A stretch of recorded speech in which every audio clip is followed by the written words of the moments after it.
নাম ময়ূক আর আজকে আমি এসেছি আপনাদের সাথে একটা নতুন ভিডিও নিয়ে। এই ভিডিওয়ে আমি আপনাদের সাথে দেখাতে চলেছি মানে একটা নতুন রেসিপি। আমি সকালবেলা ঘুম থেকে উঠে বললাম, মা আজকে স্কুলে কি নিয়ে যাব? মা বলছে নাকি নিয়ে যাবি, তা একটা নতুন জিনিস আমি বানিয়ে দেবো, সেইটা নিয়ে যাস। কি জিনিস একটু বলো। বলছে নাকি যখন তৈরি করব তখনই দেখিস। তাহলে দেখি মা কি বানাচ্ছে। ও মা, কি বানাচ্ছ? বন্ধুরা, আজকে নিয়ে এসেছি একটা নতুন রেসিপি, যেটা হচ্ছে আমাদের সকাল বা বিকেলের টিফিন করতে নিয়ে খুব ঝামেলা হয়, বাচ্চারাও খেতে চায় না। তার জন্য একটা হেলদি রেসিপি ট্রাই করছি। সেটা আপনারা অবশ্যই করে দেখবেন। আগে করেই আমি আপনাদের দেখাই। তার জন্য লাগছে হচ্ছে 1 বাটি সুজি। এটা কিন্তু নর্মাল, মানে আমার কাঠখোলা যে ভাজা থাকে সেটা কিন্তু না, এমনি নর্মাল এরকম 1 বাটির একটু কম, এই বাটির সাইজে একটু কম একটু সুজি নিয়েছি। নিয়ে আমি এটা হচ্ছে মিক্সিতে একটু পেস্ট করে নেব। দিয়ে দিলাম। এই 1 বাটি সুজির জন্য আমি 1 বাটি জল দেবো মেপেই।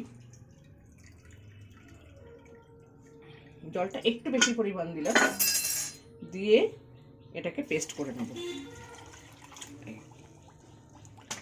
দিয়ে এটাকে পেস্ট করে নিয়ে আমি আপনাদের সঙ্গে ফিরে আসছি। পেস্ট করে এনেছি। এবার দেখুন, এই যে এরকম থিকনেসটা হয়েছে, এটা ঢেলে দিলাম। এবার এইটা জারটা ধুয়ে আমি জল দেব। এরকম। এবার এর মধ্যে আমি কিছু গ্রেট করা গাজর, দেখুন গ্রেটটা করে রেখেছি। অবশ্যই এইটা দিয়ে গ্রেট করবেন। এই যে কিছু গাজর মেশাবো আমি। গাজর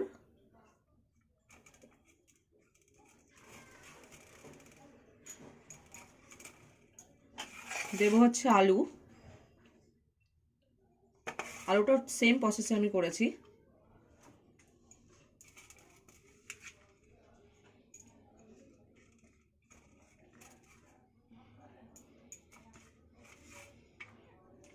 দেবো পেঁয়াজটা এরকম এরকম সাইজে এরকম করা রয়েছে।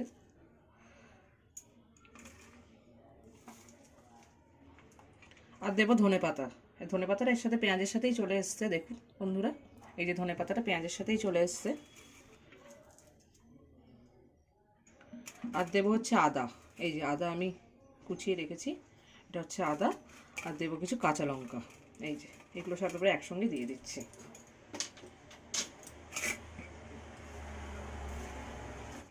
আর দেবো হচ্ছে এর মধ্যে নুন, যতটা লাগবে। এই যে আর একটু মনে হচ্ছে লাগবে, এই যে নুনটা দিলাম। আর লাগবে সামান্য হলুদ। এই যে দিয়ে এটাকে আমি এবার মেখে নেব।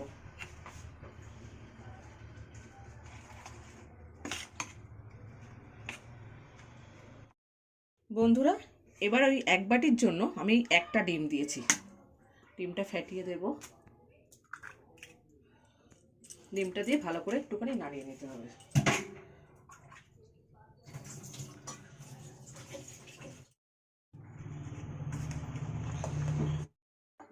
এতে তেল দিয়েছি।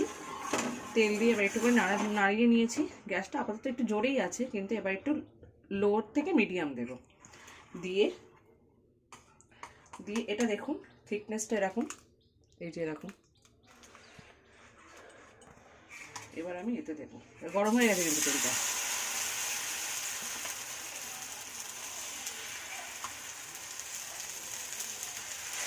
এবার আমি এটা দিয়ে পাতিয়ে দেবো। হতে একটু টাইম দিতে হবে। বন্ধুরা দেখুন, এই যে শুকিয়ে গেছে, এইখানটা একটু করে কাঁচা কাঁচা মতন আছে, ওই জন্য একটু উঠতে দেরি হচ্ছে। যেহেতু দেখুন এখানটা একটু কাঁচা ভাব আছে, এই জায়গাটা সাদা সাদা মতন, যেগুলো শুকিয়ে গেছে মানে একটুখানি হয়ে গেছে, সেইগুলো দেখুন একটু হলুদ চলে এসছে। এবার এই সাইডটা আমার কিন্তু উঠছে বন্ধুরা।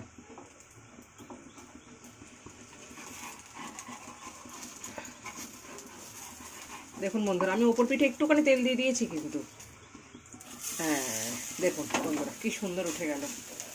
এবার এইটা একটুখানি থাকবে, একটু আলতো হাতে মানে একটু ধীরে সুস্থে করবেন, দেখবেন হয়ে যাবে।